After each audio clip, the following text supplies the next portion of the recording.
about that. Look, if you look at, all right, look at U.S. universities and foreign nations that give money to U.S. universities. I don't think foreign nations should be able to give any money to U.S. universities. I think it is causing a lot of problems in our colleges and universities. The number one foreign funders of U.S. universities is Qatar.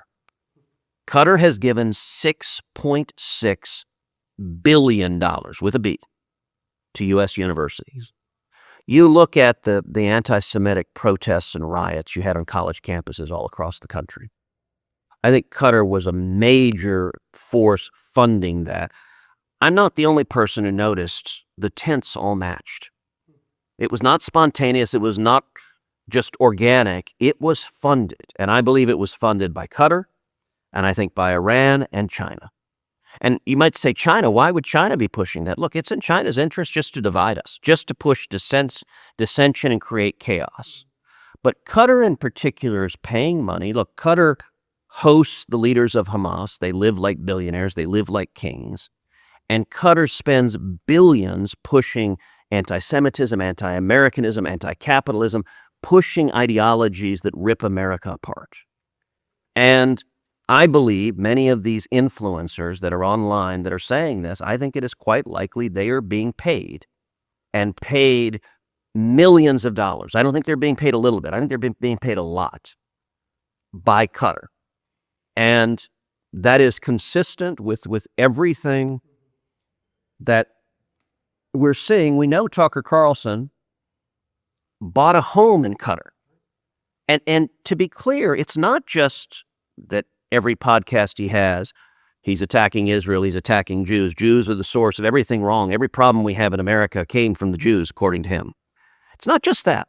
Look, anti-Semitism is a gateway to anti-capitalism and anti-Americanism. And so Tucker is also, he interviewed the president of Iran.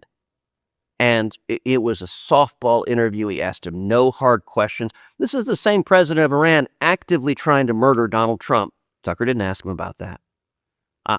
Tucker has praised Nicolas Maduro, the communist dictator of Venezuela, who we just arrested. He's praised Comrade Mondami, the communist and Islamist mayor in New York. Tucker has said he thinks we should apologize to the family of Osama bin Laden. I don't think we should apologize. Osama bin Laden murdered nearly 3,000 Americans on 9/11. I am very glad the military took him out. That's the military's job, to protect our nation. Tucker has said he doesn't know that Hamas is a terrorist organization. He thinks they might just be a political movement. Right now, I'll tell you something amazing, David. The Iranian TV is playing Tucker's podcast in Iran. The Ayatollah and the mullahs have said, ooh, you need to listen to this guy. The Muslim Brotherhood is pushing Tucker's broadcasts out on social media. The Muslim Brotherhood is a terrorist organization. To be clear, Hamas is the Muslim Brotherhood in Palestine. They've looked at what Tucker said and said, this is exactly what we believe. That is dangerous. And I got to say, part of the challenge is a lot of folks remember Tucker from when he was on Fox a few years ago. And he wasn't all crazy and out there. On Fox, he was terrific. I actually think during the COVID lockdowns, his monologues were the single best thing on television. I mean, they were destination TV. And so there's a little bit of a disconnect, and it's also interesting. There's a generational problem. People who are older, they remember Tucker from Fox, and they're like, oh, I like that guy. He had good things to say.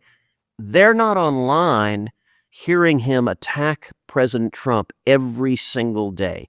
And to be clear, Tucker Carlson is waging a war online against President Trump's foreign policy. Now, he's too much of a chicken to call Trump out by name, so instead he attacks me and Mike Huckabee, who are supporting President Trump's foreign policy. But Tucker doesn't have the courage to actually admit that it's Trump he's attacking. I think we need to address the lies and the poison he is spreading, because I think it is an existential threat right now. Should the foreign ties potentially be investigated? Absolutely. Congressional investigations? Look, I think anyone who is receiving foreign money and not disclosing it to spread lies, to act as an agent of a foreign government, I think that should be disclosed. I think it is dishonest. to receive foreign money and then pretend. By the way, there's another broader problem online, which is there are a lot of foreign actors online who pretend to be Americans. And most social media companies don't disclose the country of origin where the posts are coming from, which is why our enemies spend real money trying to deceive Americans and deceive young people.